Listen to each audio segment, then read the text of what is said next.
Muy buenas tardes. En el marco del 43º aniversario de Fundación Mediterránea, brindamos la cordial bienvenida a las autoridades nacionales, provinciales, municipales, de los 3 poderes del Estado, presidentes de diferentes instituciones, de universidades públicas y privadas, socios, economistas del IERAL, empresarios de todo el país, donde Fundación Mediterránea cuenta con sus filiales regionales.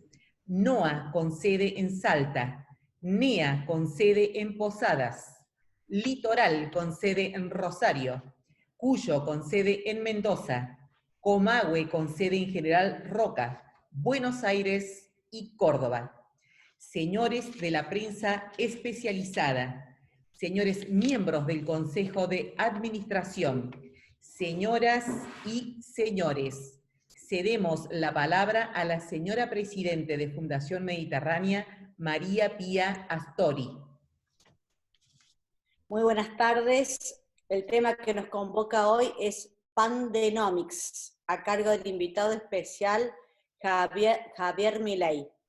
Javier Milei es licenciado en Economía de la Universidad de Belgrano, realizó un posgrado en Teoría Económica en el Instituto del Desarrollo Económico y Social y un posgrado en Economía en la Universidad Torcuato Di Tella. Ha sido economista jefe de Máxima AFJP, coordinador del estudio Broda y asesor del gobierno argentino en el CIADI. Actualmente se desempeña como economista, jefe de la Fundación Acordar, es miembro del B20, miembro del Grupo de Políticas Económicas de ICC Internacional, asesor del G20 en el diseño de políticas económicas y miembro de World Economic Forum. Es especialista en temas de crecimiento con y sin dinero. Ha sido profesor de microeconomía, macroeconomía, teoría monetaria, teoría financiera, crecimiento económico y economía matemática, tanto en universidades de Argentina como en el exterior. Es autor de más de 50 artículos académicos, cerca de un centenar de artículos periodísticos en los medios más importantes del país y autor de 9 libros, entre ellos Desmascarando la mentira keynesiana, política económica y contrarreloj, y Otra vez sopa, Maquinita, Infleta y Devaluta, estos 2 últimos en colaboración con Diego Giacomini. Adelante, doctor Javier Milei. Buenas tardes y muchas gracias Miriam y María Pía por la presentación. Muchísimas gracias a la Fundación por concederme el honor de tener esta posibilidad de exponer para ustedes. Y básicamente lo que voy a estar hablando hoy es lo que es mi nuevo libro, que se llama Pandenomics, donde básicamente hago un análisis económico de la pandemia, el cual tiene 3 partes. En una primera parte desarrollo lo que es la matemática de una epidemia. En la parte 2 hago un planteo sobre el análisis económico de la pandemia, y en el tercero analizo el caso concreto del coronavirus. En ese sentido, tal como mencionaba, lo que tiene que ver con la matemática de las epidemias, el primer punto que tengo que señalar es mi gran diferencia con los infectólogos, ¿sí? Porque desde mi punto de vista y a la luz de los resultados han demostrado ser parte del problema y no tanto de la solución. Básicamente los infectólogos tienen 3 tipos de problemas cuando uno los ve trabajar y enfrentar la situación. El primer tema es que desconocen e ignoran olímpicamente lo que es la diferencia entre el equilibrio parcial y el equilibrio general. Concretamente, si ustedes van a un médico, se van a encontrar con una situación en la cual ustedes tienen algún problema, el médico puede ser que le recomiende 30 días de reposo. Bueno, Imagínense que una situación así ya sería hasta difícil de digerir dentro de una empresa en el tramo formal. Imagínense para alguien que, digamos, tiene que estar viviendo del día a día. Es un gran problema.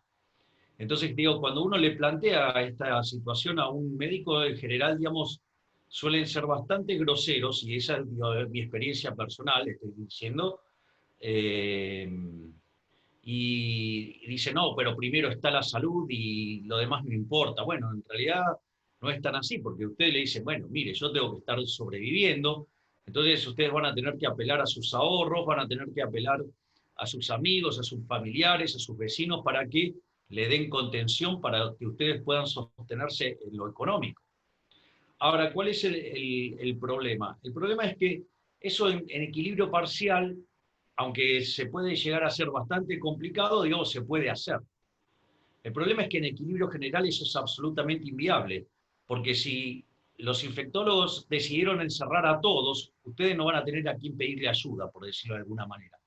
Y eso, digamos, es el tipo de modelo de cuarentena, digamos, que impulsó la Organización Mundial de la Salud, siendo la primera vez que se pone en cuarentena y se encierra a las personas que están bien. Digamos, cuando en general, digamos, los que se ponen en cuarentena son los que están enfermos. Ese es el primer punto. El segundo punto es, claramente hay un problema de orden de magnitudes. Digo, y esto es muy grosero. Yo, digamos, ahora en la parte 3, voy a ir al detalle sobre estos números, pero solamente para tener un orden de magnitudes. La Organización Mundial de la Salud, cuando apareció, digamos, el problema del coronavirus o COVID-19, básicamente lo que hizo fue amenazar al mundo con que estábamos frente a una nueva fiebre española.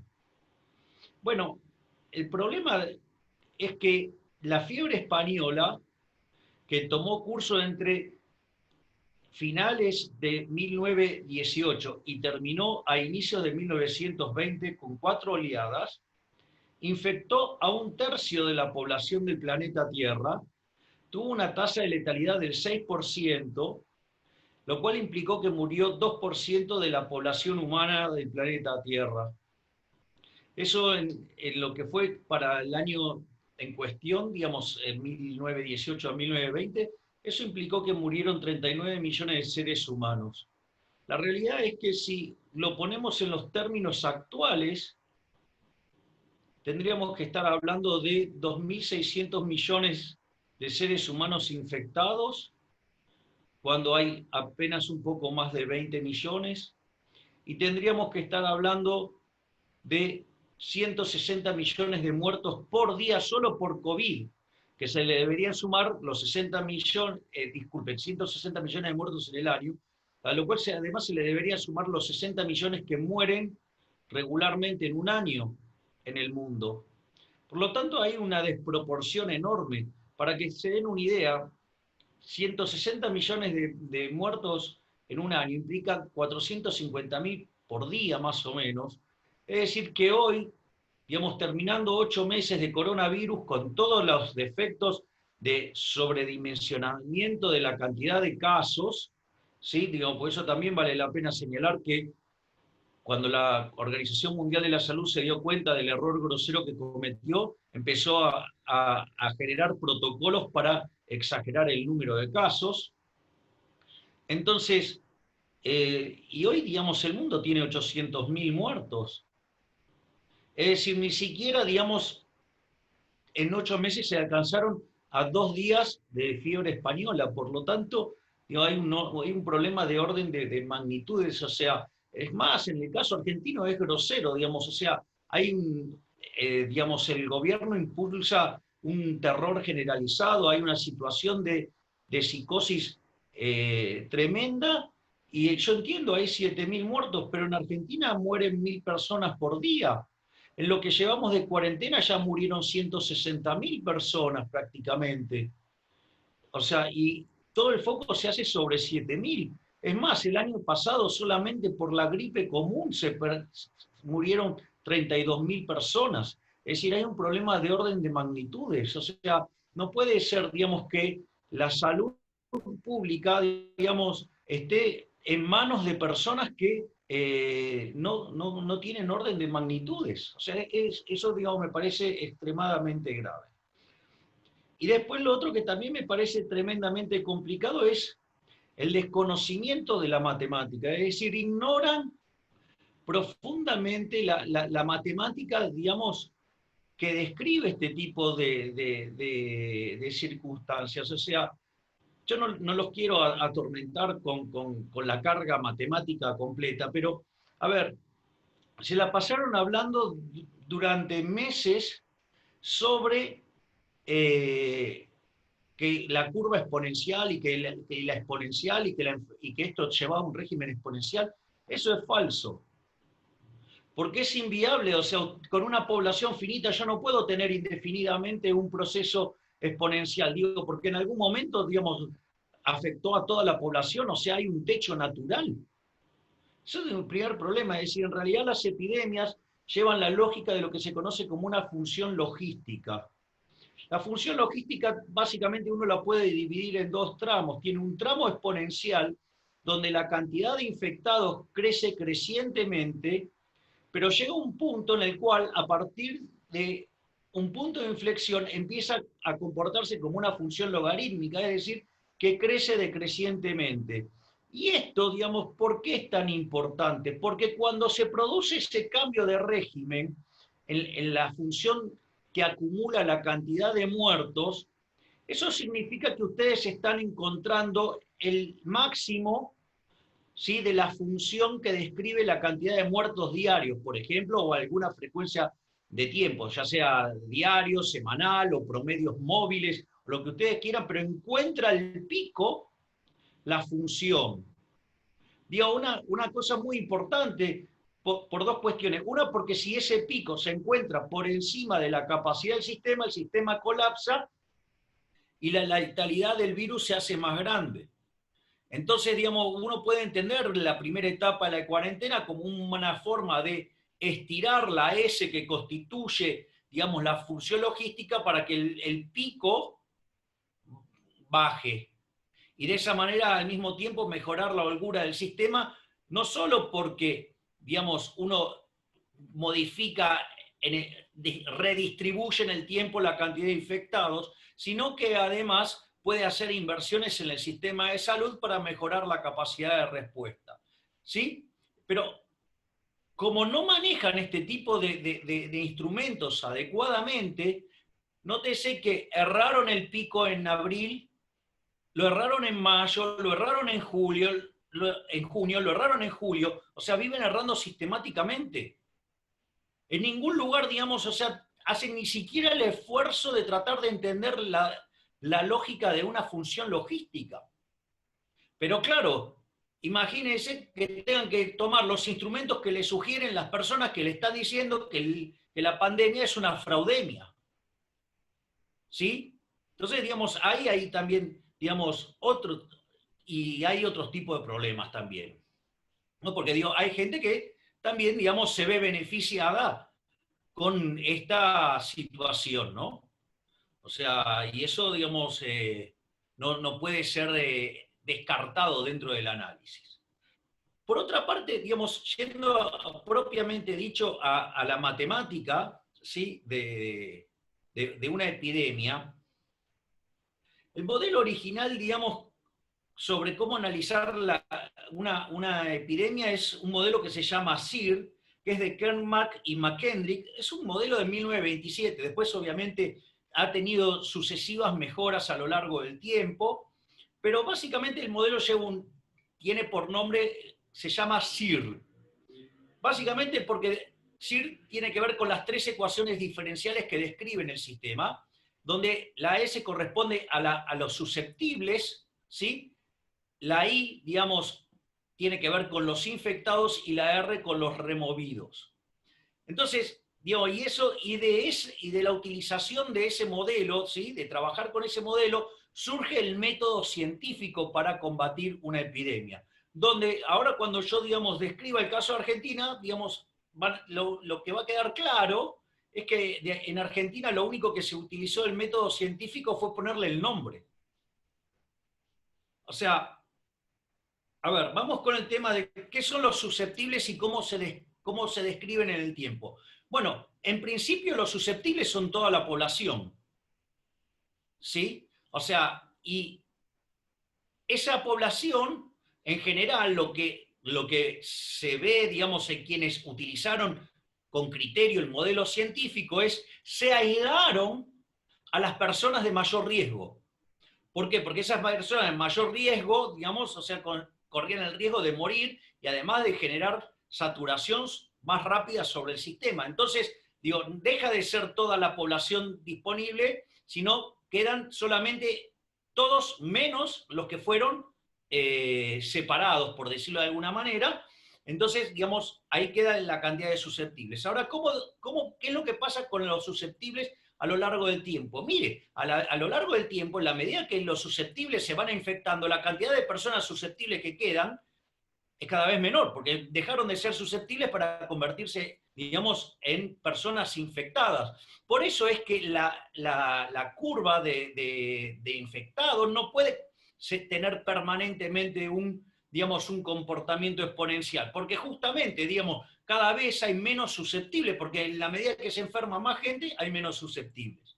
Después está lo que describe la lógica de los infectados. Usted ahí va a tener dos fuerzas. Por un lado va a empujar para arriba la cantidad de susceptibles que fueron infectados, con lo cual va a incrementar el número de infectados en el momento. Pero por otra parte hay removidos, es decir, personas que ya sea o se curaron o se murieron.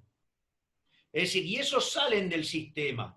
Entonces, lo importante, digamos, y obviamente que en la medida que, digamos, los que se van infectando le van ganando a los removidos, la cantidad, digamos, la epidemia va creciendo y cuando, digamos, la cantidad de infectados queda por debajo de los removidos, o sea, la epidemia va cediendo. ¿Sí? Y esto es importante porque es después de lo que deriva, digamos, todas esas medidas que usan el gobierno, el ROI y todo ese tipo de cosas, que lo usa más el gobierno de la Ciudad de Buenos Aires. Digamos, el gobierno de la Ciudad de Buenos Aires sí se nota que aplica el método. Lo aplicó lento, sí, lo aplicó, digamos, tardó mucho en aplicarlo, pero lo hace. Cosas muy distintas a lo que pasa, por ejemplo, en la provincia de Buenos Aires. Y después tenemos, sí, lo que tiene que ver con los removidos, obviamente, en la medida que dejan de ser de infectados, ya sea de o porque se murieron o porque, digamos, o sea, se curaron, digamos, eso describe el número de los removidos. Ahora, ¿qué es lo importante? Que hay algunos factores que implican sobre las cantidades susceptibles que se infectan y hay otros que impactan sobre la cantidad de removidos. Básicamente todo lo que tiene que ver con aquello ligado a los contagios, eso depende fundamentalmente de la acción de los individuos. Es muy importante lo que hagan los individuos en esa dinámica. ¿Por qué?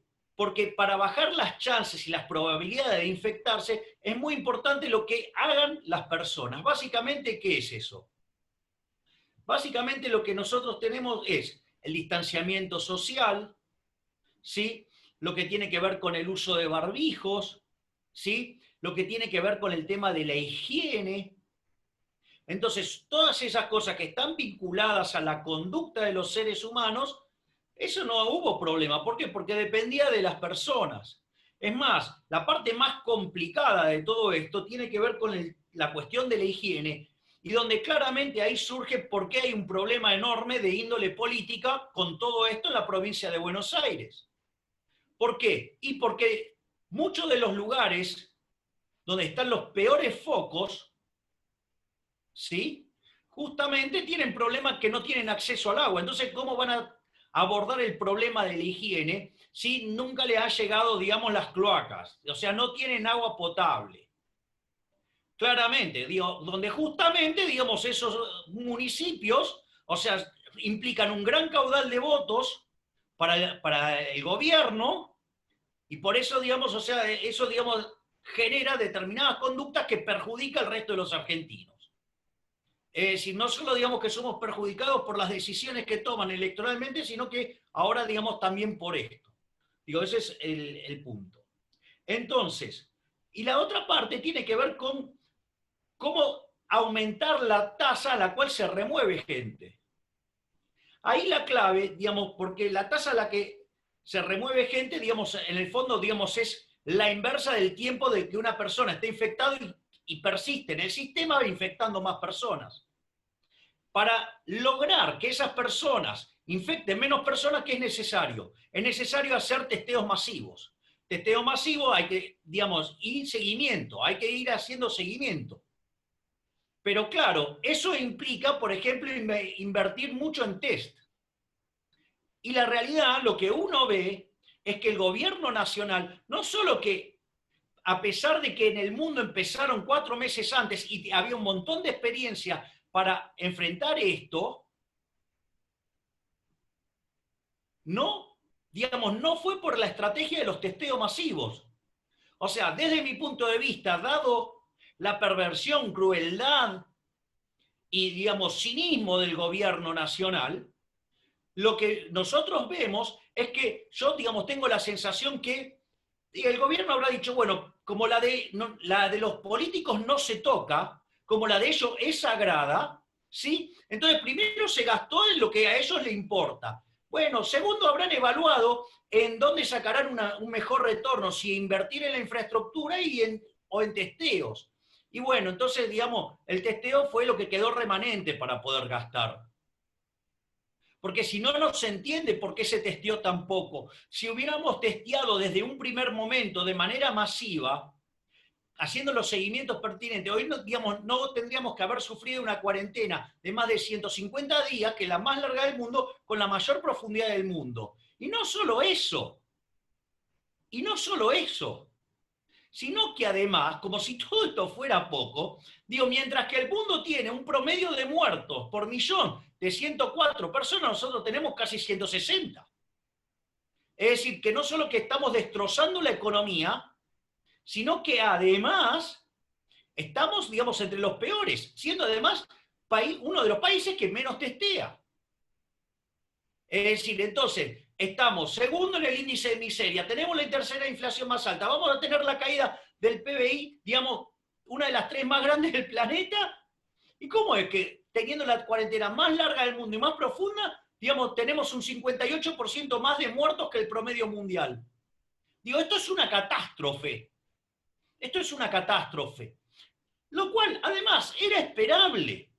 Porque cuando ustedes se encuentran, digamos, a los distintos miembros de la infectocracia, ¿sí?, hablando por televisión y dejando en claro que no pueden dibujar un cero ni con un vaso por básicamente lo que tiene que ver. Digo, yo he escuchado a una de esas personas hablar de la curva de infectado diciendo que era la curva normal de Gauss. Entonces, cuando uno encuentra esas definiciones, digo, no le queda otra que espantarse. Eso, digamos, entonces, por lo tanto, digamos, o sea, y del método científico que tiene que ver con esta última parte, nada. No hicieron, digamos, o sea, seguimos siendo de los países con más bajos testeos en el mundo. Por lo tanto, digamos, o sea, no es descabellado pensar, digamos, que Argentina, digamos, o sea, tiene una situación verdaderamente catastrófica. Eso es lo que tiene que ver con el tema de la matemática de la epidemia y de lo mal encarado que está el caso argentino. O sea, digo, y ni siquiera necesito, digamos, hacer referencia, por decirlo de alguna manera, a las declaraciones fascistas del doctor Pedro Kahn, diciendo, es este modelo o la muerte. Y los que están en contra de este modelo están a favor de la muerte. Parece que los que estábamos en contra, a favor de este modelo, digamos, estábamos más a favor de la vida que lo que ellos lograron, porque ni siquiera lograron estar en el promedio mundial. Estamos peor que el promedio mundial con la cuarentena más larga. O sea, somos los campeones de la ineficiencia. Digo, eso por un lado. Por el otro lado, digamos, tenemos lo que es el análisis económico de la pandemia. Yo, digamos, esta parte en el libro le dedico cerca de 150 hojas, donde básicamente lo que logro es enlazar un modelo de crecimiento de largo plazo, bajar, digamos, al análisis de la coyuntura y poder, digamos, desde las decisiones de la coyuntura, poder determinar las implicancias de largo plazo, de mediano y largo plazo. Esto, digamos, o sea, requeriría una carga, digamos, formal muy fuerte y que no vendría al caso. Por ende, yo lo que voy a hacer es simplificarlo muchísimo para que tratemos de tener la herramienta. de lo que voy a estar diciendo ya en la parte 3. Básicamente yo, digamos, con mi perspectiva, digamos, de análisis económico, digamos, o sea, desconocida y pública, digamos que soy un liberal libertario, digamos, en línea a la escuela austríaca, digo, yo pienso en términos intertemporales y desde mi punto de vista en el mercado de bienes se determina la tasa de interés, que es un mecanismo de coordinación entre el presente y el futuro. O sea, básicamente, cuando ustedes tienen, donde la tasa de interés es el precio, digamos, básicamente es el cociente entre el precio de los bienes hoy en términos de los bienes futuros. Por eso cuando básicamente sube la tasa de interés significa que los bienes presentes se hacen más caros, entonces digamos los individuos sustituyen, digamos, consumo presente por consumo futuro. Por eso, digamos, cuando la tasa de interés sube, el ahorro sube y viceversa. Y por otro lado, digamos, la inversión, digamos, cuando la tasa de interés cae, significa que los bienes futuros son más caros, entonces las empresas invierten ¿para qué? Para transferir producción en el futuro. Digo, ahí ustedes se encuentran con las tradicionales curvas de ahorro e inversión, digamos, que determinan la tasa de interés en el mercado de bienes. Y por otra parte, en el mercado de dinero, digo, considero que se determina el nivel de precios. De ahí que si aumenta la oferta de dinero ante una demanda dada o ante una oferta dada, cae la demanda de dinero o ocurren las dos cosas, lo que sucede es que pierde el poder adquisitivo del dinero y los precios suben. Entonces, teniendo en cuenta esa forma bajo la cual yo veo la economía, digo que no es el modo tradicional que miran muchos economistas, ¿sí? En realidad los economistas más modernos, o sea, que entienden de intertemporalidad, sí lo miran así, pero bueno, digamos, o sea, hay mucha tradición de mirar esto de otra manera. Por eso lo aclaro. Entonces yo lo que voy a hacer es analizar la economía cerrada porque nos permite verlo de una manera sencilla y después extendemos al caso una economía abierta y una vez que ya comprendemos cómo funciona el modelo pasamos a analizar directamente, digamos, casos de países comparados. Básicamente lo que nosotros tenemos es lo siguiente. En una economía cerrada, si yo tengo un shock transitorio sobre la oferta, es decir, digamos, porque ¿qué es en el fondo, digamos, la pandemia, digamos, o una epidemia? Es un shock que impacta sobre la oferta de la economía negativamente. ¿Por qué? Porque quita gente del mercado laboral, pero ese shock es transitorio. Entonces, como ustedes van a mantener su consumo en línea al ingreso permanente, el cual, digamos, no debería tener una gran perturbación, digamos, en el sentido, digamos, que afecte el consumo, entonces, ¿qué es lo que pasa? Eso lo que va a generar es una caída del ahorro. Pero además, si ustedes están mirando con una perspectiva de largo plazo, la inversión, digamos, no varía más allá del efecto, digamos, que va a tener la suba de la tasa de interés por contracción del ahorro. Y eso lo que va a hacer es que cuando suba la tasa de interés, va a caer la demanda de dinero y va a subir el nivel de precios. Y al mismo tiempo, la caída que hay en la demanda de trabajo está perfectamente alineada con la retracción de personas del mercado de trabajo. Entonces, aparece no solo una capacidad instalada ociosa porque se retiró gente del mercado, pero con ello va una caída en la demanda de trabajo asociada con la retracción de las personas. Entonces el salario nominal no varía, aunque el salario real cae ligeramente. Eso es lo que pasa en el caso de una economía cerrada, donde, digamos, las personas, o los inversores, mejor dicho, no entran en pánico. Ahora, eso no puede ser que no sea el caso. Una de las cosas que puede pasar es que haya algún cierto temor y la inversión se retraiga. Digamos, un caso simple de ver sería que caiga en la misma medida que cae lo que cae el ahorro. En ese caso ustedes no tendrían variaciones en lo que tiene que ver en la tasa de interés, no caería la demanda de dinero, no habría aumentos de precios, pero sí habría mayor caída de la demanda de trabajo y habría una mayor caída del salario nominal y por ende, digamos, una caída del salario real más pronunciada que en el caso anterior y con una mayor capacidad instalada ociosa. El peor de los casos, ¿cuál sería? Sería que haya pánico. Entonces, si ustedes se encuentran frente a una situación de pánico, habría una fuerte caída de la inversión, a punto tal que ahora, digamos, la tasa de interés, en lugar de o subir o permanecer constante, ahora caería. La contracara de eso es que aumentaría tanto la demanda de dinero que metería la economía en una deflación. Pero al mismo tiempo, digamos, aparecería muchísima más capacidad instalada ociosa y además habría una fuerte caída de la demanda de trabajo, con el agravante de que ahora ustedes necesitan que caiga el salario en términos nominales, no solamente, sino que caiga en términos reales mucho más profundamente, porque además tienen deflación. Y eso sería un verdadero problema. No solo eso, sino que además, una de las cosas que vamos a ver cuando veamos los casos de los países desarrollados, además frente a los casos de pánico, las personas demandan más activos emitidos por los gobiernos de los países desarrollados. Ejemplo, si sube fuertemente la demanda de dinero, ¿sí? Ustedes lo que van a tener es que va a haber una mayor presión deflacionaria dentro de la economía. Sí, eso es lo que tiene que ver con el caso de una economía cerrada. En el caso de una economía abierta, básicamente lo que uno tiene que ver es lo que es la relación entre la tasa de interés del equilibrio doméstico vis a vis la tasa de interés internacional. Entonces, supongamos, digamos, sin hacer referencia a ningún tipo de país ni nada, yo tengo la tasa de interés internacional dada. Si yo tengo una contracción del ahorro, no se me movió la inversión y la tasa de interés, digamos, del equilibrio interno está por encima de la de internacional, eso lo que genera es un ingreso de capitales, se aprecia la moneda, ¿sí? Entonces, ¿qué es lo que sucede? Ustedes compensan con un déficit de cuenta corriente.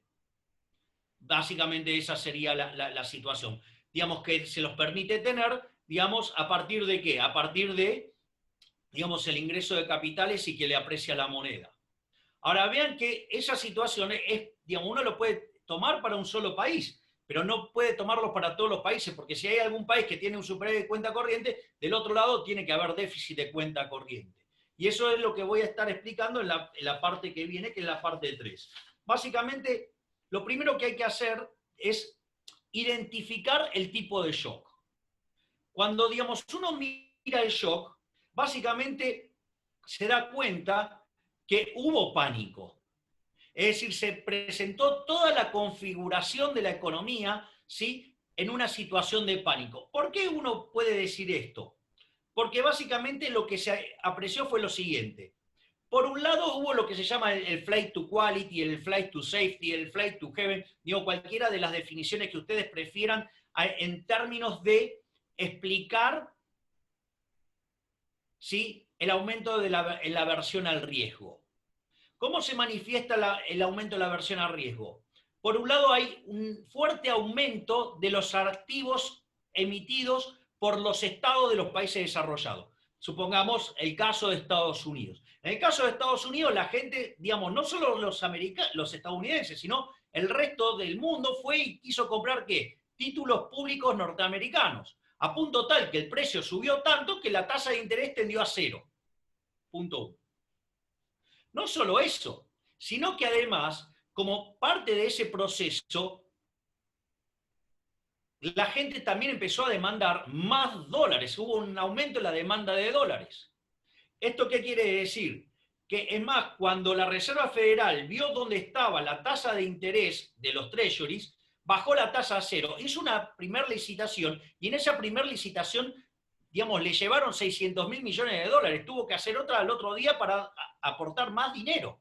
Es decir, hubo un brutal aumento de la demanda de dinero. Digo, cuando pasa ese tipo de cosas, ustedes ya empiezan a tener luces de alarma que claramente hay un problema de aumento de la aversión al riesgo. ¿Cómo se complementó y cómo se notó más esto? Porque al mismo tiempo que se daba este aumento en la demanda de activos emitidos por el sector público, se dio una fuerte caída ¿en qué? En la demanda de los activos emitidos por el sector privado. Entonces, por ejemplo, se dio una fuerte caída en los precios de los títulos, de los bonos de las empresas, de los bonos corporativos. ¿Y eso qué es lo que genera? Genera un incremento en el spread entre los títulos emitidos por el sector privado y los títulos emitidos por el sector público. Con lo cual hace más caro el financiamiento de las empresas. Algunas de las empresas dejan de poder financiarse en el mercado de capitales, tienen que salir a buscar financiamiento en los bancos y eso, digamos, lo que impacta fuertemente sobre las empresas pequeñas, generando una oleada de quiebras. Eso por un lado. O sea, no solo eso, también cayeron entonces, digamos, por el aumento del costo de oportunidad, digamos, como consecuencia del mayor riesgo, también cayeron fuertemente las acciones. ¿Sí? Y además, no solo se salió de lo que tiene que ver con los bonos corporativos y las acciones de los países desarrollados, sino que también esto impactó fuertemente sobre los títulos de los emergentes, haciendo subir fuertemente el riesgo país en todo el mundo emergente. Esto no es menor a los efectos después de mirar los casos de los países desarrollados y los casos de los países emergentes. Y otra forma también de chequear, digamos, todo lo que pasó es cómo, digamos, se derrumbó el precio de los commodities. Digamos, donde claramente los que más cayeron fueron, ¿sí?, los precios vinculados a la energía. Recordemos que tenemos, digamos, hemos sido testigos de algo nunca visto en la historia, de ver un precio negativo para el petróleo, donde por un problema de stocks, ¿sí?, de exceso de stocks, ¿sí?, las empresas han llegado a pagar $17 para no tener que quedarse, digamos, con el stock. Digo, no es, digamos, y eso pasa básicamente porque, digamos, si hubieran quedado con el stock, digamos, estoquearlo le hubiera costado más caro que esos $17. Digamos, pero así como cayeron fuertemente los commodities vinculados a la energía, digamos, también cayeron los materiales. Obviamente,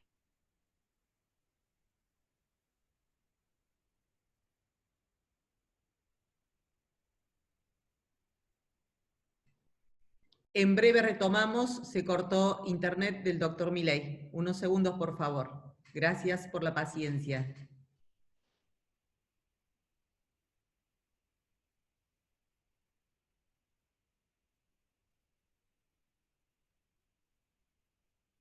cayeron los vinculados. No. Hola. Ahora Hola. sí, doctor, ahora sí. Ok. ¿En qué parte quedé? Perdón. Un segundo se cortó nada más. Bueno, entonces estaba explicando, digamos, la caída en el precio de los commodities energéticos, que fue la más profunda. Digamos, en menor medida lo hicieron los materiales y por último los alimentos. ¿Por qué? Y porque la gente trata de seguir comiendo, sigue tratando de seguir alimentándose, o sea, lo cual, digamos, es bastante natural este fenómeno. Bien, ahora, esto, digamos, claramente tiene unas consecuencias sobre el flujo de capitales. ¿Por qué? Porque ustedes lo que van a encontrar es un spread entre lo que es el retorno de los bonos de los países desarrollados y el retorno de los bonos emergentes, donde lo que ustedes van a encontrar es que básicamente la tasa de equilibrio doméstica, digamos, aun cuando pueda bajar por el fuerte aumento de la demanda de dinero, es tanto el flujo de fondos hacia los países desarrollados que el equilibrio interno sigue estando por encima del equilibrio externo y eso genera ingresos de flujo de capitales hacia los desarrollados. Y por otra parte, implica un flujo de capitales de salida de los emergentes, donde claramente, digamos, las monedas emergentes se devalúan. Entonces, a partir de eso, digamos, yo lo que propongo, digamos, es analizar el caso de Estados Unidos versus el caso de Francia, el caso de Chile versus el caso de Brasil, porque son países emergentes con tipo de cambio flexible, el caso, digamos, de Panamá contra Ecuador, digamos, porque son casos con tipo de cambio fijo, ¿sí?, digamos, bien extremos, que son países directamente dolarizados, y obviamente el caso Sor Juana Inés de la Cruz, yo la peor de todas, Argentina. A ver, en el caso de, cuando uno compara en el caso de Estados Unidos contra Francia, es muy interesante. ¿Me están escuchando o no se escucha? Sí, perdón, digamos, o sea, entonces, cuando yo comparo el caso de Estados Unidos y Francia, es muy interesante. ¿Por qué? Porque si bien Estados Unidos tiene su Banco Central, que es la Reserva Federal, y en realidad Francia no tiene directamente un Banco Central, sino que tiene el Banco Central Europeo, desde el primer momento Christine Lagarde identificó que el problema de aumento en la aversión al riesgo tenía como contrapartida un fuerte aumento de la demanda de dinero y que eso iba a tener como contrapartida un fuerte nivel de emisión monetaria por parte, digamos, de los bancos centrales de los países desarrollados, aclaro, los que tienen demanda de dinero. Porque, digamos, o sea, hay algunos piromaníacos en este país que creen que en Argentina se puede emitir dinero. Yo hago la aclaración porque, digamos, para que quede bien claro. Es decir, emiten contrademanda de dinero. ¿Para qué? Para evitar la deflación. Sin embargo, la diferencia está en la política fiscal. En Estados Unidos, ¿qué hizo el gobierno de Trump? Básicamente, por un lado, para evitar la fuerte caída de la inversión, ¿qué hizo? Básicamente bajó los impuestos. Y no es que, digamos, y lo hizo más intensamente sobre las empresas más chicas. ¿Por qué? Porque son los que quedaban afuera del mercado financiero. ¿Por qué? Porque las empresas grandes que se estaban financiando en los mercados de deuda, ¿sí? Los que no conseguían financiamiento ahí se pasaron al sistema financiero, a los bancos, ¿sí? Entonces, para tratar de evitar la caída de empresas más chicas, digamos, les bajó los impuestos. Eso por un lado. Por otro lado, también, digamos, ustedes saben que en Estados Unidos automáticamente, cuando se genera el desempleo, automáticamente se gatilla el pago del seguro de desempleo. Y además, ¿sí? El presidente Trump tomó la decisión de girarle $1.200 a cada americano que se quedaba fuera del mercado como consecuencia del problema de la pandemia, de modo tal que pudieran sostener el consumo. Entonces, ¿qué es lo que pasa? Eso hizo que la contracción del ahorro fuera más fuerte, si se generara claramente, ¿sí?, un déficit de cuenta corriente. ¿Y con qué lo financió? Y con los dólares que el mundo le quiere prestar. ¿Sí? Digamos, de modo tal de minimizar el daño no solo sobre los consumidores americanos, sino también sobre el tejido productivo, motivo por el cual en los últimos 3 meses se generaron 10 millones de puestos de trabajo. Es decir, y se espera que para el mes de octubre, digamos, la economía americana haya retornado a su nivel inicial precrisis. Eso por un lado. El caso de Francia es distinto, porque si bien el gobierno francés salió a hacer política fiscal activa, lo hizo de otra manera. Porque, fíjense, en el caso de Estados Unidos, terminada la crisis, terminado el impacto, todos esos gastos se vuelven automáticamente transitorios y por eso se caen.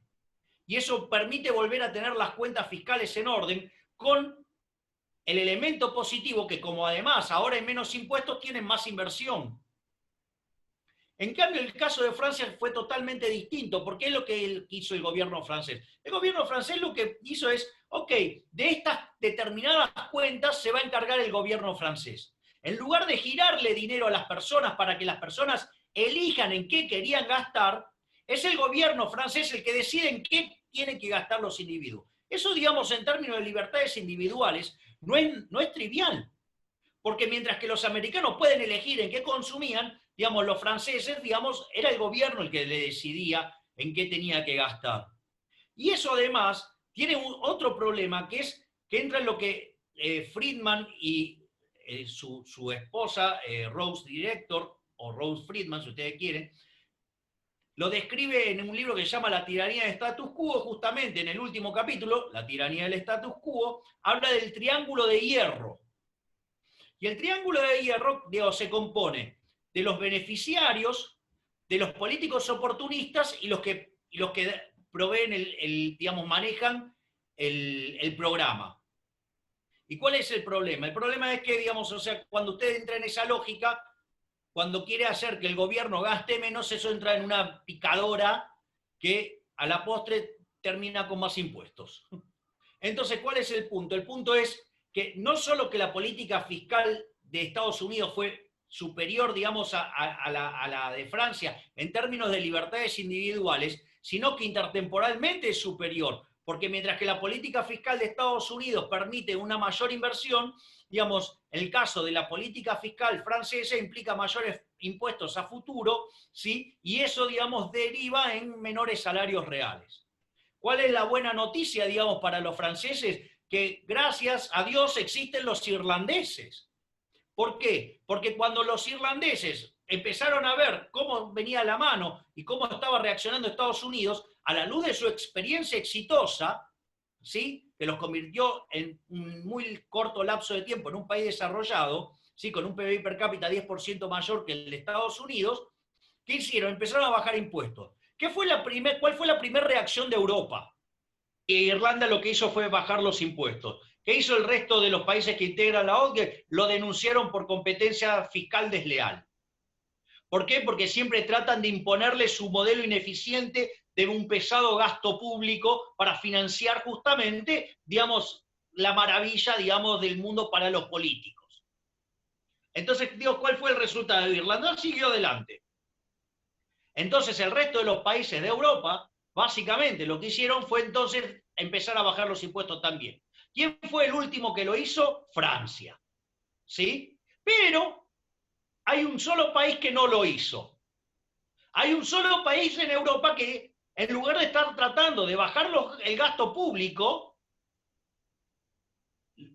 digamos, quiere subir impuestos, que es España. Es decir, la sucursal europea de Venezuela. Es decir, la hermana, si ustedes quieren, la hermana tardía de Argenzuela, o sea, nosotros. Eso es el caso, digamos, de los países desarrollados. Después tenemos el caso de lo que es en los países en desarrollo con tipo de cambio flexible. Ahí, digamos, tenemos la diferencia entre lo que es Brasil y Chile. Básicamente, entonces, ¿qué tenemos? Que hubo un aumento del riesgo país, o sea, la tasa internacional está por encima del riesgo, digamos, por la tasa de interés doméstica, eso genera una salida de capitales que genera una devaluación de las monedas. Entonces, ahora, ¿cuál es el punto? El punto es que ese mecanismo se dispara desde la demanda de dinero. Es decir, al subir la tasa de interés, digamos, no solo impacta en la inversión, sino que además, digamos, hace caer la demanda de dinero, y esa caída de la demanda de dinero es lo que genera inflación. Entonces, por ejemplo, en el caso de Chile, como, digamos, tiene una tradición de buena conducta y, digamos, que ha tenido tipo de cambio flexible, ¿sí? Tiene un seguro, digamos, donde le permitió acceder a una línea extraordinaria en el Fondo Monetario Internacional para justamente hacer este tipo de operaciones. Y básicamente lo que hizo Chile fue intervenir en el mercado de cambios, ¿para qué? Para compensar la caída de la demanda de dinero y que el impacto en el nivel de precios sea lo menor posible. Como en el caso de Brasil, digamos, no cuenta con esto, pero venía de un proceso, digamos, donde además tenía, si ustedes quieren, era libre, pero podríamos pensar en un modelo de bandas, entonces tenía acumulación de reservas y lo hizo contra las reservas. ¿Para qué? Para mitigar la caída de la demanda de dinero y que eso no impacte de mayor manera sobre el nivel de precio, es decir, que la aceleración de la inflación sea lo menos posible. Es decir, se utilizaron, digamos, activos externos para mitigar el impacto en el nivel de precio. Ahora, ¿qué es lo que pasa cuando ustedes tienen un caso de tipo de cambio fijo de extremo, que podría ser, digamos, el caso de Panamá y el caso de Ecuador? Cuando ustedes tienen la salida de dólares, eso, digamos, tiene aparejado una contracción de la oferta monetaria. ¿Sí? Es decir, cuando ustedes tienen la caída de la demanda de dinero, esa misma caída de la demanda de dinero tiene como contracara una contracción de la oferta monetaria. Entonces, ¿qué pasa? Cuando ustedes tienen esa contracción de la oferta monetaria, la economía tiene que bajar los precios, es decir, tiene que entrar en una deflación. Entonces, para que, digamos, haya deflación, sin que haya desempleo, ustedes necesitan mucha flexibilidad en el mercado laboral. Cuanto menos flexible sea el mercado laboral, ustedes van a encontrar mayores tasas de desempleo. Y cuanto más alta sea la caída de la demanda de dinero, digamos, más fuerte es la deflación que ustedes necesitan. Ahora, ¿qué es lo que sucede? En este contexto, como Panamá tiene más historia sobre esto y la cuestión de Ecuador estaba bastante delicada, digamos, evidentemente el impacto sobre la economía de Ecuador en términos de actividad es mucho más fuerte. Y por último, el caso argentino. El caso argentino, frente a una contracción de oferta, reacciona con un fuerte estímulo de la demanda agregada. Es decir, en lugar de poner, digamos, paños fríos sobre los precios, ponen más presión sobre el nivel de precios. Y además, o sea, este aumento del déficit fiscal, como estábamos en default, porque hay que recordar que Argentina estaba en default, digo, el proceso de default empezó con el reperfilamiento de la CUNSA y continuó con el actual gobierno que dejó de pagar, donde desde el 22 de abril la Argentina, digamos, o sea, digamos, ya estaba en default. Lo que pasa es que, digamos, o sea, no, los agentes no estaban litigando. Pero eso no quiere decir que no estuviera en default. Porque de hecho, digamos, no pagó nada en lo que va del año. Entonces, en ese contexto, digamos, no teníamos acceso al financiamiento externo. La verdad que parece una locura, digamos, subir la presión fiscal en ese contexto. Entonces, digamos, la otra alternativa era o bajaban el gasto público o financiaban con emisión monetaria. Y como el presidente Fernández decidió que la de los políticos no se toca, entonces fueron por la emisión monetaria. Al margen de no solo destrozarle los ingresos a las empresas, sino que además obligarlos a seguir pagando impuestos, obligarlos a mantener la cantidad de empleados, obligándolos también, digamos, a mantener los salarios, es decir, generando un descalabro financiero de las empresas monumental. Pero eso sí, la de ellos no se toca. La de ellos es sagrada. Entonces, en ese sentido, empezaron a emitir muchísimo dinero para financiar el déficit fiscal. Hoy Argentina, digamos, en lo que va del año, lleva emitido 1.5 billones de pesos. ¿Sí? Donde claramente, digamos, todavía no se ve el impacto sobre los precios porque el 70% de esa cantidad de dinero fue esterilizada. Entonces, ahora hay que volver a mirar el problema de las LELIQs y los pases. Entonces, cuando yo miro la base monetaria, tengo 2.3 billones de pesos. Y cuando miro el stock de pases y LELIQs, tengo 2.5 billones. Es decir, que tengo más de una base monetaria ahí. Esto quiere decir que si yo tuviera un pánico bancario, por algún problema de crisis política, digamos, tengo una corrida y en 28 días dupliqué la cantidad de dinero. Primer punto. Pero además el déficit fiscal lo cortó acá. El déficit fiscal sigue. Es más, este gobierno quiere financiar la obra pública, digamos, porque encima habla del New Deal, encima son tan brutos que hablan de algo que ni siquiera conocen. Porque el New Deal, digamos, cuando lo implementó, digamos, Roosevelt, es interesante, digamos, que aprendan un poco de teoría económica y de historia económica estos burros, porque hay dos papers recientes de Cristina Romer que justamente no es, digamos, ni ortodoxa, ni austríaca, ni nada por el estilo. Es bien keynesiana. Y dice, de la Gran Depresión se salió por política monetaria, no por política fiscal, porque Roosevelt, así como aumentaba la obra pública, también aumentaba los impuestos. No había política fiscal expansiva. Es decir, lo contrarrestaba. Acá no, acá quieren financiar todo con emisión monetaria. Entonces, van a financiar con emisión la obra pública, van a financiar con emisión el working capital, van a financiar más planes sociales, van a financiar el recrear, todo es emisión monetaria. Digamos, según el gobierno, digamos, vamos a terminar el año con un déficit fiscal primario de 8 puntos del PBI, que puedo rondar entre 8 y 10 puntos del PBI.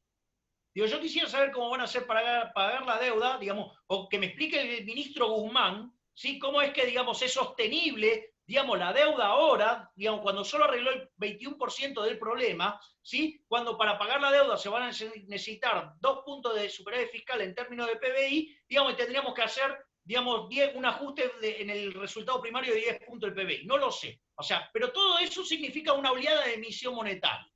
No solo eso, sino que por el lado de la demanda de dinero, la demanda de dinero se está desplomando. En el primer semestre del año Argentina generó un resultado comercial positivo de 8.000 millones de dólares, ¿sí? Y al país se le fueron 1.500 millones de dólares de reserva, es decir, la demanda de dinero se está desplomando. En el último mes, digamos, Argentina estuvo acumulando 800 millones de dólares solo, digamos, con 4 millones de personas comprando 200 dólares. Es decir, está claro que hay un repudio a la demanda, entonces, de dinero. Entonces, digamos, si usted tiene una explosión de la oferta monetaria, tiene una caída de la demanda de dinero, y además, digamos, vamos a una caída histórica del PBI, digo, que podría estar superando, sin lugar a dudas, lo que fue la caída del 2002, claramente Argentina tiene todos los elementos que constituyen la base para una hiperinflación. Ahora bien, digamos, ¿qué dice el gobierno? Que, digamos, durante el último año de Macri no se emitió un solo peso y hubo inflación. Bueno, habría que contarle a esta gente, digamos, que la demanda de dinero, digamos, desde el 28 de diciembre del 2017, la demanda de dinero se viene desplomando. digamos, durante el 2018 el Banco Central perdió 21.000 millones de dólares. O sea, si no hubiera, digamos, tenido la asistencia del fondo para pagar la deuda y que además le puso 15.000 millones de dólares adentro del Banco Central, que fueron parte de esos 21.000 millones de dólares que perdió, digamos, Argentina no solo hubiera entrado en default, sino que además hubiera tenido una inflación del 500%. Quizás no conocen estos brutos, digamos, la literatura que fue entre los fines de los 70 e inicio de los 80, que tiene que ver con la intervención en el mercado cambiario, digo, para vendiendo reservas para que el nivel de precio sea más bajo. Es decir, entonces uno puede hacer esos cálculos, digamos, es más, o sea, esos modelos encima son lineales, cuando en realidad, digamos, estas dinámicas son exponenciales, con lo cual, digamos, el número en realidad hubiera sido mucho peor. Porque, digamos, o sea, yo no creo que, digamos, en el contexto ese, digamos, la demanda de dinero se hubiera comportado de manera ordenada. Gracias, Manuel, sí, es muy teórico, pero es real. Entonces, al margen de eso, no solo, digamos, entonces, digamos, Argentina es el caso el peor de todos. O sea, y es más nafta al fuego. Y después, digamos, están contentos porque dicen, no, bueno, durante el último año de Macri no se emitió y hubo 53% de inflación. Y ahora estamos emitiendo la loca y la inflación ahora es 43%. Bajó la inflación. O sea, de hecho, hasta niegan la relación causal entre dinero e inflación. Es verdaderamente estremecedor, digamos, a lo que estamos sometidos. Pero no solo eso, sino que además es interesante. ¿Por qué? Porque además uno lo que ve es el índice de precios. Vamos a hacerlo, digo, como estoy dando los datos por semestre, vamos a ver el semestre. En lo que va en el primer semestre del año, los precios subieron 16%. ¿Sí? Subieron, disculpen, 14%. Ahora, ¿qué pasa? Un cuarto del índice, disculpen, el 40% del índice está en cuarentenado, o sea que tiene los mismos precios de hace 5 meses. Después tenemos las tarifas, digamos que están pisadas, por lo tanto eso es un despiole a futuro en términos de subsidios.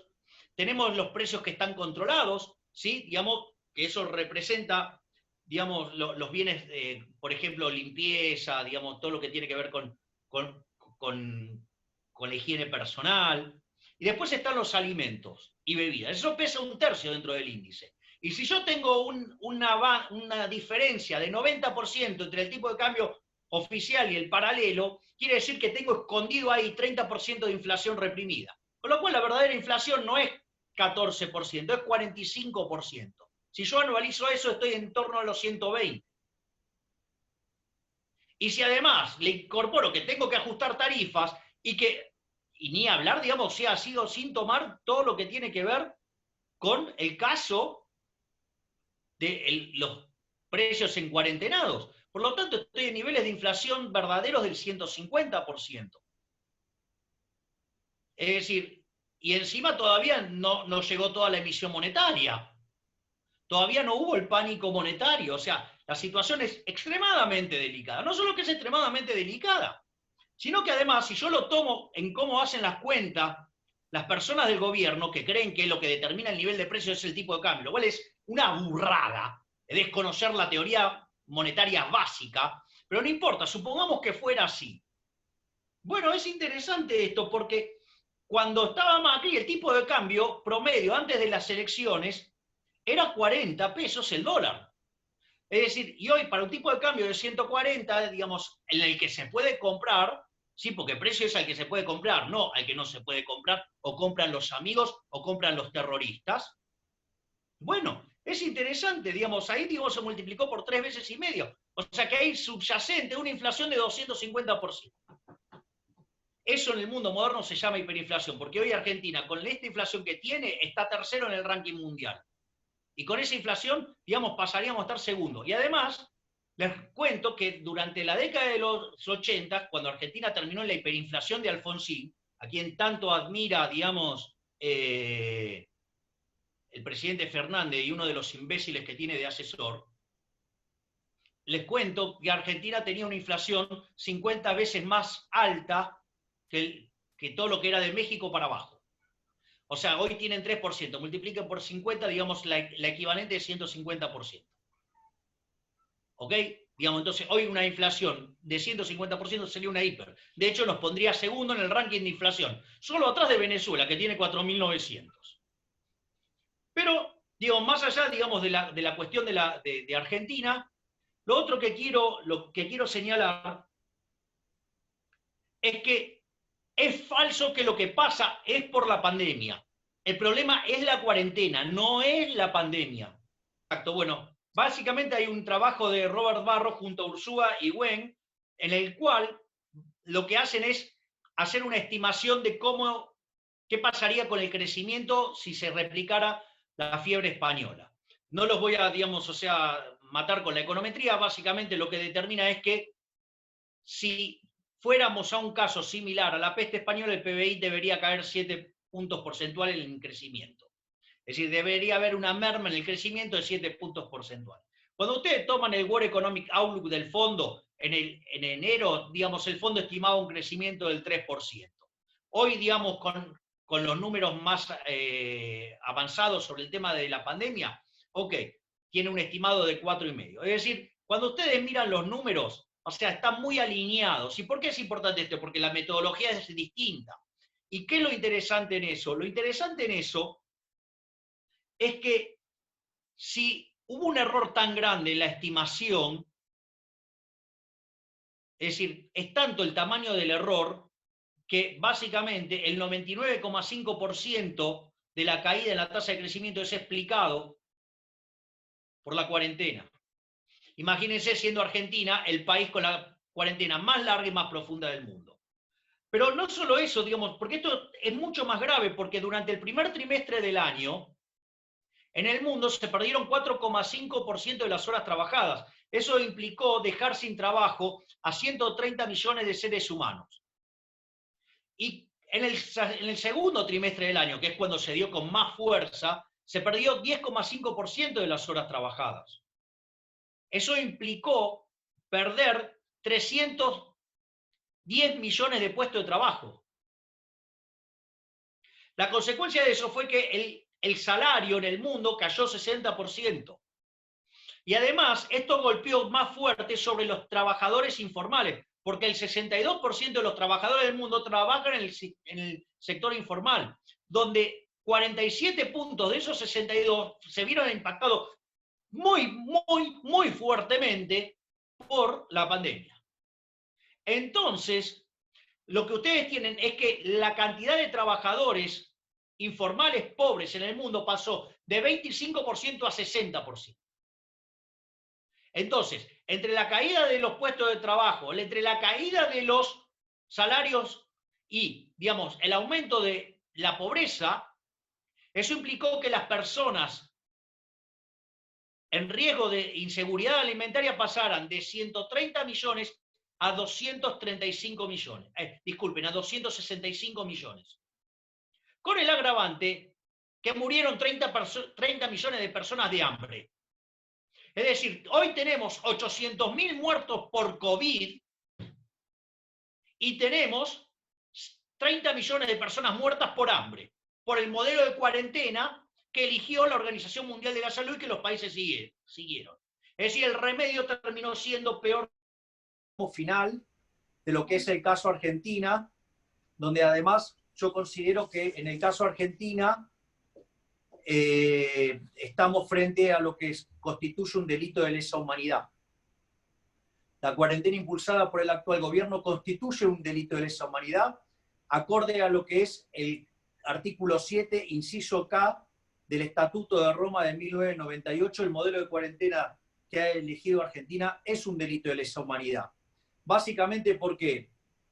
Porque uno lo que tiene es que y esto está en un trabajo reciente del doctor Ricardo Manuel Rojas y Andrea Rondón García, que analizan el caso venezolano, y el delito de lesa humanidad es un delito contra la vida o contra la libertad.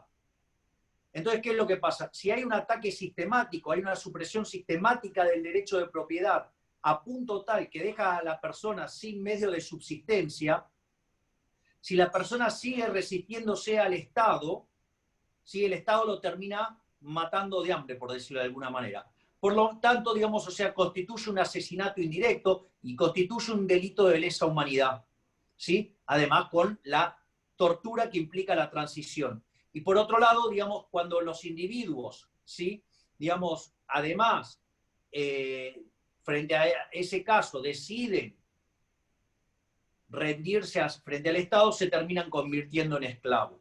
Por lo tanto, lo que tenemos es que estamos frente a una cuarentena que, al haber destrozado los ingresos de las empresas y dejar sin medio de sustentación a las personas, o sea, digamos, las va a terminar asesinando por la vía indirecta o esclavizando. Por lo tanto, estamos frente a una situación muy complicada, donde además hay toda una estrategia vinculada al terror, a sembrar el horror directamente, que es uno de los mecanismos de control de la población más antiguo, que es amenazar con el temor a la muerte, y eso, digamos, se ve con absoluta claridad en los últimos spots que ha enviado el gobierno, digamos, usando directamente imágenes macabras.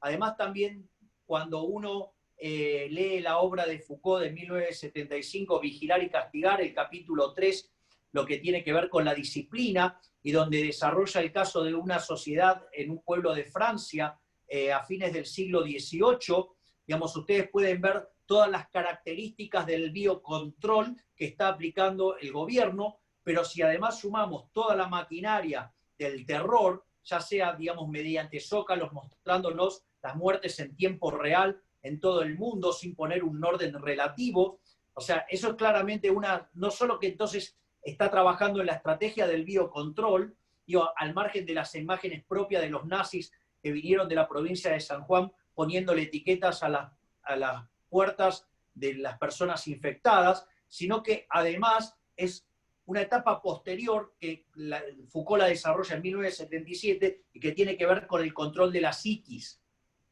Por lo tanto, digamos, estamos en un sistema, digamos, que claramente avanza permanentemente sobre las libertades individuales, y lo más aberrante de todo esto son las declaraciones del presidente Alberto Fernández, en especial en un conference call que tuvo con Lula, donde básicamente esto es muy importante notarlo, porque básicamente él dice que extraña a Chávez, que extraña a Lugo, que extraña a Correa, que extraña al Pepe Mujica, que extraña a Tabaré Vázquez, que extraña al propio Lula y a Dilma, que extraña a Michelle Bachelet, que extraña, digamos, a Ricardo Lagos. ¿Por qué esto es muy importante? Porque todos los presidentes que mencionó en ese contexto, el presidente Alberto Fernández, son todos presidentes que surgieron del Foro de San Pablo. Para aquellos que no estén al tanto del Foro de San Pablo, cuando se cayó la Unión Soviética y las izquierdas se quedaron sin financiamiento y el único presidente que tenían era Fidel Castro, ¿sí? Entonces, en el año 90 se juntaron para ver cómo podían hacer para instalar e impulsar la Unión Soviética latinoamericana. De hecho, digamos, el primer presidente que le ponía más fichas Castro en ese momento era Lula. Sin embargo, el que llegó primero terminó siendo Chávez. Y básicamente la agenda del Foro de San Pablo tiene 3 etapas. Tiene una etapa que es básicamente toda una batalla cultural, ¿sí? Donde, por ejemplo, donde se demoniza permanentemente al neoliberalismo, ¿sí? Y, digamos, básicamente cómo hacerse de recursos. Hay una segunda etapa donde tiene avances en lo económico y tiene ya la batalla cultural, digamos, es menos intensa, y la tercera etapa es donde se avanza directamente hacia el socialismo o el comunismo, ¿sí? Donde hay, por ejemplo, empiezan las expropiaciones, donde vale la pena señalar, digamos, lo exitoso que ha sido ese modelo, como ha sido exitoso en todos los lugares del mundo, ¿no? Donde siempre fue un fracaso en lo económico, en lo social, en lo cultural, y además asesinaron a 150 millones de seres humanos, ¿sí? Pero no solo eso, sino que además, en el caso de Venezuela, de tener una riqueza per cápita de $1 billón solo con el petróleo, digamos, no solo que hoy, digamos, ya tienen desabastecimiento de petróleo, tienen aquellos venezolanos que se quedaron en su país, han perdido en promedio 10 kilos de peso, no solo eso, sino que además, digamos, la caída del PBI en los últimos 6 años ha sido del 70%, y como si todo esto fuera poco, el salario promedio de un venezolano es de 72 centavos de dólar diario. es decir, donde el 96% de los venezolanos es pobre y el 79,5% es indigente. Es decir, una maravilla de modelo al que parece que todos están enamorados en el gobierno como para seguir. Es decir, un modelo de empobrecimiento, ¿sí? Donde claramente los únicos que prosperan con ese modelo son los políticos. Así es que creo que estamos frente a un momento muy delicado del país, donde están en juego las libertades individuales y donde directamente los voceros del gobierno usan los medios de comunicación para amenazar a los que piensan distintos. Donde, digamos, durante los últimos días parece que los libertarios somos los más malos del mundo y a los que hay que temerle.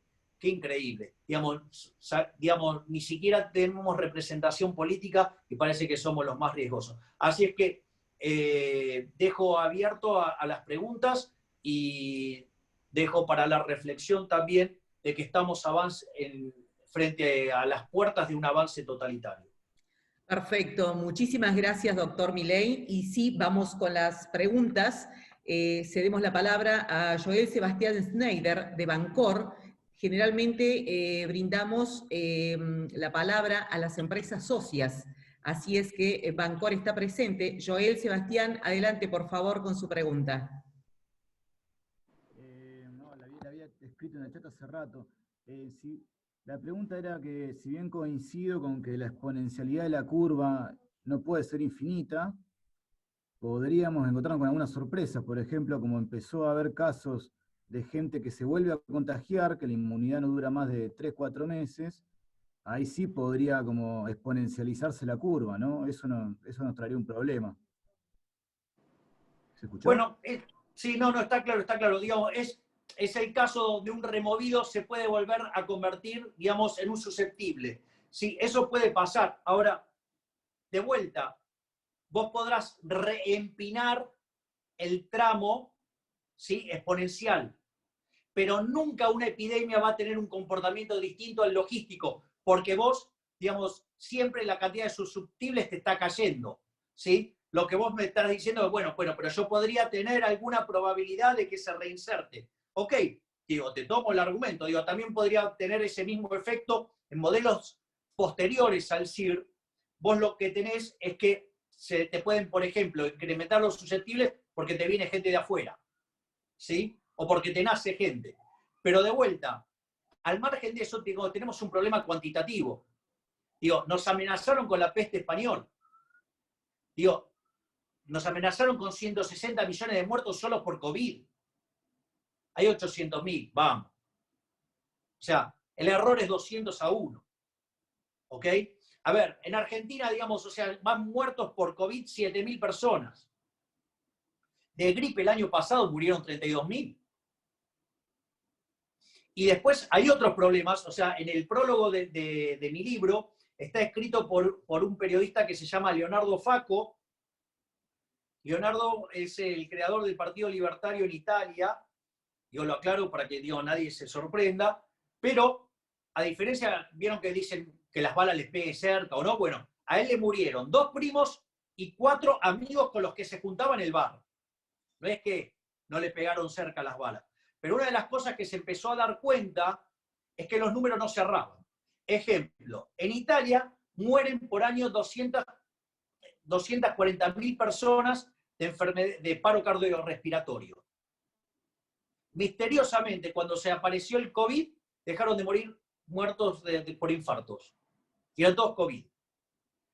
Es decir, digamos, lo que entendemos mucho es que los cambios de protocolo, digamos, cuando la Organización Mundial de la Salud se empieza a dar cuenta que había errado por mucho, empieza a anotar como COVID un montón de cosas.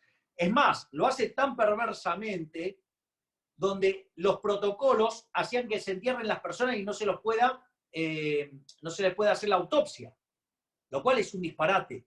Es más, en el caso de Italia, un conjunto de médicos lo que han hecho es empezar a hacer autopsias al margen de lo que decía la Organización Mundial de la Salud, poniendo en riesgo, digamos, su actuación profesional, y a partir de ahí empezaron a encontrar, digamos, que era fácil de sobrellevar y de resolver el problema de la enfermedad. Y que muchos de los protocolos que impulsaba la Organización Mundial de la Salud, en lugar de favorecer, salvar las vidas, aceleraba el proceso de matarlos.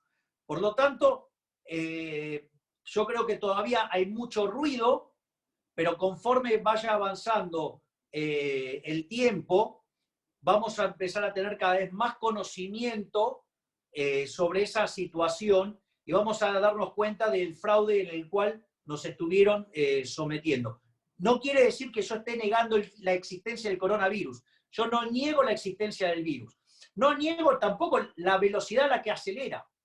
Por eso entiendo que en manera temprana haya habido una sobrereacción.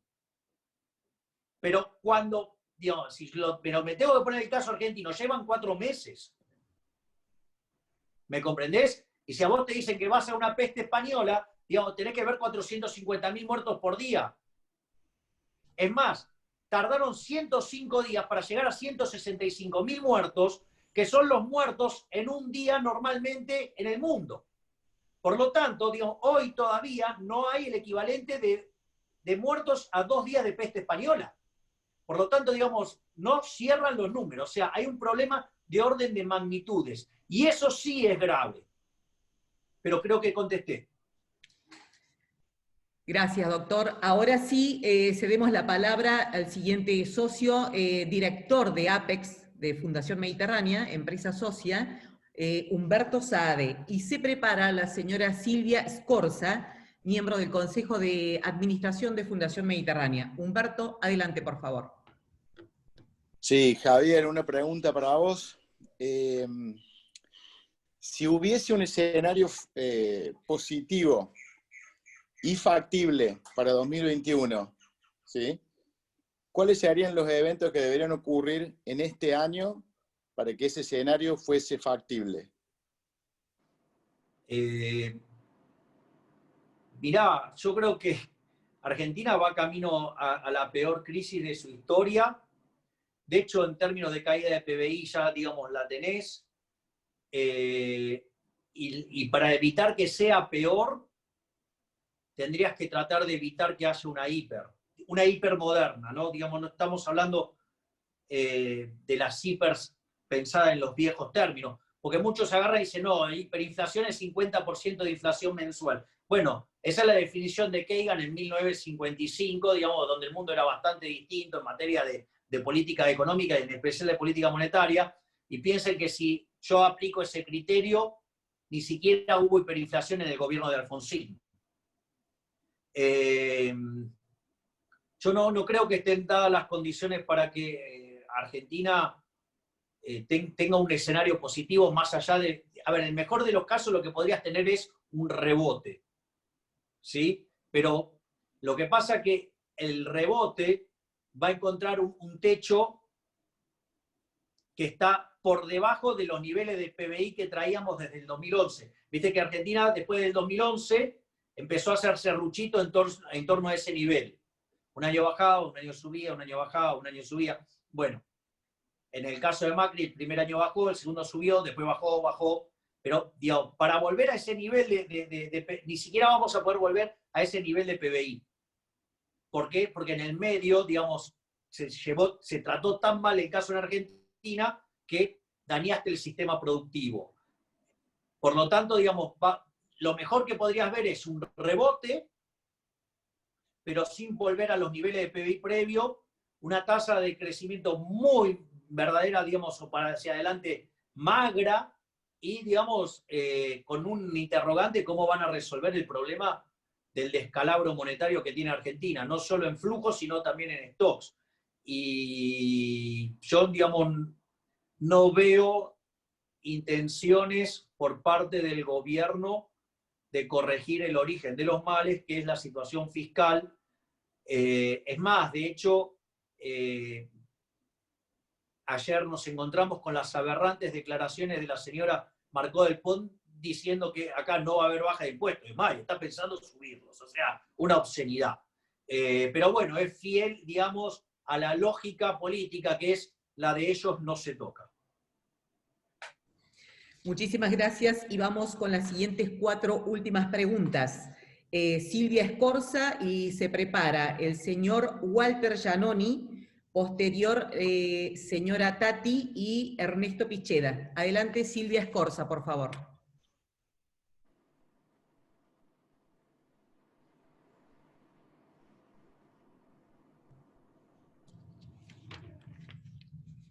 No le leo la pregunta. Hola, ¿me escuchan ahora? Perfecto. Sí. Buenas tardes, licenciado Milei. ¿Qué tal, Silvia? ¿Qué tal? Bien, igualmente para usted. Una preguntita. De acuerdo al contexto político que venimos viviendo todos, ¿usted cree posible un consenso político para armar una política de Estado y poder así ver un futuro viable, ya que nuestro país es tan maravilloso teniendo de todo y que todavía no podemos emerger? Es que yo voy a decir algo que va a parecer muy desafiante, pero hay consenso político. Todos los políticos están de acuerdo en esquilmar al sector privado. No están dispuestos a ceder ninguno de sus privilegios. O sea, consideran que somos sus esclavos. Es decir, cuando vos, por ejemplo, días atrás le escuchás a Vidal que dijo, no, acá no hay que achicar el Estado, hay que hacerlo eficiente. No, hay que achicarlo, es lo que tienen que entender, hay que achicarlo. Y hay que hacer una reforma donde los que tienen que perder son los políticos. El problema es que ellos no quieren ceder sus privilegios, y no solo que no quieren ceder sus privilegios, sino que, no sé, tenías una pregunta, pero, a ver, son libertades individuales y nos están cercenando la libertad y además nos están empobreciendo. O sea, y ahí no importa de qué lado están, la verdadera grieta es entre los políticos y los honestos que vivimos de servir al prójimo con bienes de mejor calidad a un mejor precio. Sí.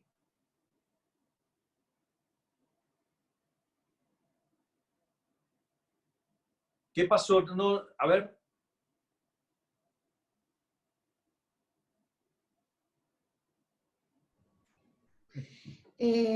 Nosotros los empresarios cuando tenemos algún problema siempre acudimos a la parte más desagradable, que es achicar la estructura que cada una empresa tiene, ¿no?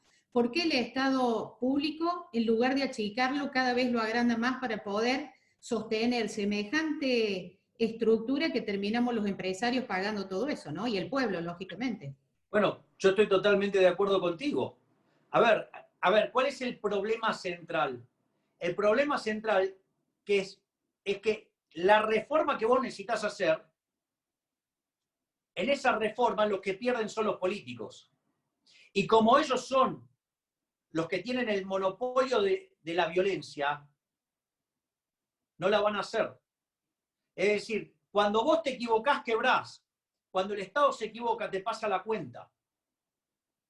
¿Ok?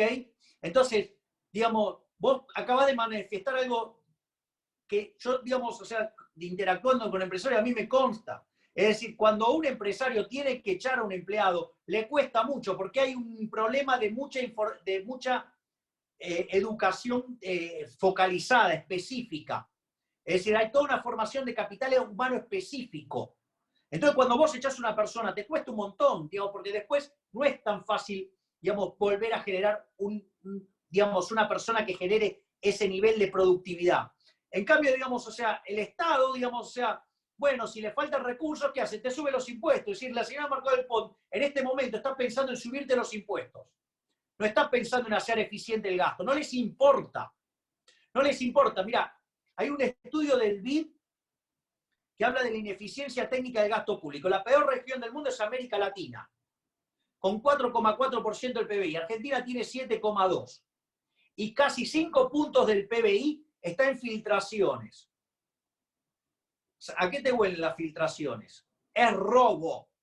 Es decir, entonces te roban por ese lado. Digamos, es más, el gasto de funcionamiento del Estado históricamente fue de 5 puntos del PBI y en el segundo gobierno de Cristina Fernández de Kirchner saltó a 7,5% del PBI. Digo, y después vino Macri y no lo arregló eso, es más, puso más gente. ¿Sí? ¿Y todo qué? Todo contra el bolsillo del sector privado. Y lo que no se dan cuenta es que ya, digamos, no hay forma de generar riqueza. Es imposible ganar dinero. Y si vos llegás a ganar dinero, con el verso de la justicia social te lo van a robar. Por lo tanto, ¿a título de qué vas a invertir? De nada. Entonces, digamos, lo que hay que comprender es que el gran problema radica en qué. En que vos necesitas hacer una reforma del Estado donde pierdan los políticos y no están dispuestos a hacerlo porque ellos son los que tienen el monopolio de la violencia. Perfecto, muy bien. Ahora sí, la señora Tatiana Taborda. Adelante, Tati, por favor. Hola, licenciado. Mi nombre es Tati Taborda, soy brasileña. Bueno, yo tendría, no sé, 10 preguntas para hacerle, porque le vengo acompañando por todos los reportajes que usted hace. Bueno, me quedo con dos, que una sería, ¿cuál es tu opinión sobre George Soros? ¿Cómo lo ve esa unión de él con Fernández, con el presidente de Argentina? Y bueno, yo hace 12 años que vivo acá y en el último gobierno tuvo extrema izquierda allá, extrema derecha acá y ahora al revés, y lo estoy vivenciando día a día. Quería saber cuál es tu visión de Brasil y Argentina post pandemia, si vamos a tener relación o no con esos dos extremos. A ver, con el tema, digamos, de la relación con George Soros, hay toda una cuestión así conspirativa, o sea, yo, digamos, no... Si vos te fijás, a lo largo de toda mi presentación, yo, digamos, en ningún momento apalanqué sobre un argumento conspirativo. Por eso justamente arranqué la charla explicando, digamos, los problemas que tienen los infectólogos para mirar los problemas. O sea, para mí no es un problema de mala intención per se, sino que es un problema de incapacidad, si vos querés. ¿Ok? Digamos, yo lo veo más por ese lado. Lo que sí tengo claro que en el caso de Argentina, Alberto Fernández, por carecer de sustento político, de volumen político propio, necesitaba arrancar de modo que respondiera a su base de sustentación política, lo cual lo hacía girar hacia el populismo de izquierda, digamos que es el kirchnerismo, y el tema del tratamiento de la pandemia, o sea, la cuarentena, precipitó de manera más profunda el movimiento hacia la izquierda. Ese, digamos, diría que es el primer problema, pero, digamos, o sea, no lo asocio, digamos, con ningún elemento, digamos, de conspirativo. Es el primer punto. El segundo punto es, yo no creo que, digamos, Argentina en ningún momento tuvo extrema derecha. Digamos, a ver, el gobierno de Macri no fue ni de derecha, ni neoliberal, ni nada por el estilo. El gobierno de Macri, digamos, se caracterizó por ser un gobierno socialdemócrata. Es decir, un gobierno de corte socialista. De hecho, el propio Marcos Peña se jactaba, ¿sí?, de que el gobierno era socialista y popular porque estaba alineado con la Internacional Socialista y con la Internacional Popular. El propio asesor de Macri, digamos, Jaime Durán Barba, un marxista, festejaba, digamos, que Macri era la nueva izquierda. De hecho, referentes políticos del gobierno, digamos, sistemáticamente, digamos, hablaron de su socialismo. De hecho, lo hizo el propio Pinero, ¿sí? Y no solo eso, sino que además los que no respondían a eso, digamos, respondían, digamos, tenían reflexiones más del orden vinculadas al peronismo. O sea, y recordemos que en las propias palabras de Perón, el propio Perón dijo que justamente el peronismo en realidad se lo llamó justicialismo porque era socialismo, pero que no querían usar esa palabra, y lo dice el propio Perón, y además era nacionalsocialismo, es decir, eran nazis. O sea, con lo cual, digamos, muchos referentes del gobierno de Cambiemos, o sea, adhirieron, digamos, a esas ideas. O sea, lo que pasa es que, bueno, hay un problema de falta de formación de la gente de identificar cada uno de los parámetros, pero supongamos que la gran mayoría, digamos, de los de Cambiemos estaban alineados a los liberales, pero los liberales en Estados Unidos, o sea, los demócratas que son básicamente socialistas. Son socialistas pero son socialistas. Te diría que son como la versión Bernie Sanders, pero un poquito más tontos.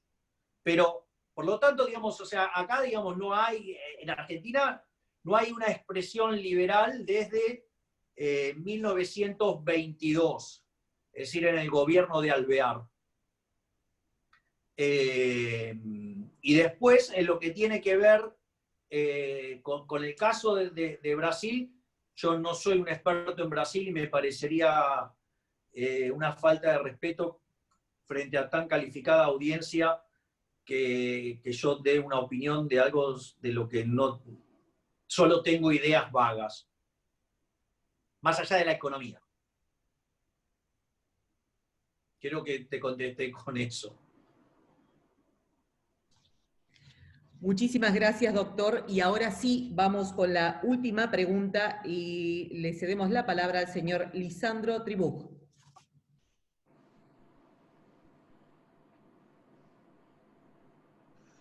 Sí, buenas tardes. Son tantas las cosas que tendría que preguntar, porque es tanto el conocimiento que me parece que tenés, que lo voy a resumir solamente en un pequeño apunte. Si como vos decís, para el año que viene, suponiendo que termine la pandemia, que no haya rebotes y que no haya una cantidad de problemas, vamos a tener un rebote en la economía. Los de nosotros, los de la calle, los que no somos clase política, que no somos el Estado, los de la micro, los que todos los días tenemos que trabajar para ganarnos el sustento y hacer programas aunque sean de corto plazo. ¿Cómo tenemos que posicionarnos para poder aprovechar ese rebote que venga el año que viene? ¿Qué conviene? Mira, ¿Estar en líquido, en dinero, posicionarse en inversiones en papeles de afuera, hacer stocks de mercadería al que la tenga? ¿Cómo conviene posicionarse? a ver, desde mi punto de vista, Argentina es absolutamente inviable. Por lo tanto, digamos, las estrategias son, digamos, si vos me preguntás, digamos, son todas estrategias de salida. No hay estrategias de, digamos, de quedarte. O sea, de hecho, para que te des una idea, la situación de la economía argentina hoy es mucho peor que la del 2002.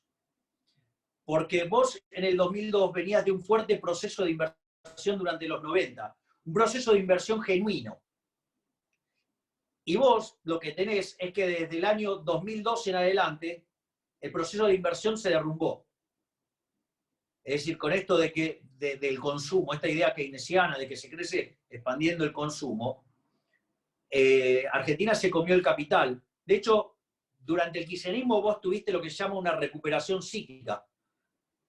Fíjate que durante los primeros 4 años se expandió al 8 con una inflación promedio de 10.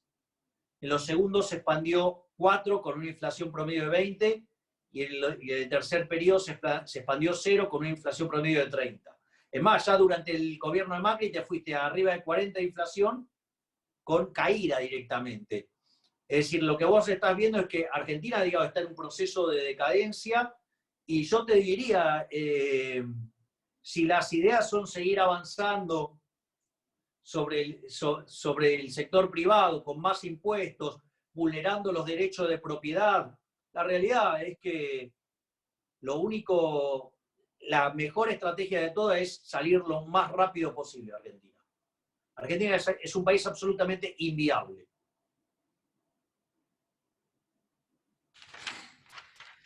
Bueno, doctor, agradecemos su presentación y le vamos a pedir por la cantidad de preguntas que quedan pendientes que nos dé un cierre con sus palabras, concluyendo esta reunión que ha sido realmente muy importante. Bueno, en primer lugar, deseo nuevamente agradecer a la Fundación Mediterránea por permitirme el honor de estar exponiendo para ustedes. Para mí es un evento muy importante, muy significativo. Por otra parte, hay amigos míos que claramente, digamos, o sea, no sé si no participaron o, digamos, o sea, o no hicieron preguntas, pero tengo muchos amigos, en especial en la provincia de Córdoba. Por lo tanto, digamos, para mí también es muy grato, digamos, y para mí siempre Córdoba ha sido una casa, un lugar para mí. Por lo tanto, o sea, también, digamos, me resulta muy gratificante por eso. Pero lo que quiero señalar es que estamos todos muy enfocados en el problema económico, el cual verdaderamente es enorme, es colosal. Vamos a la peor crisis económica de la historia. Sin embargo, de las crisis se puede salir. Podríamos resurgir de las cenizas. Pero eso sí, hay que entender cuál es la batalla.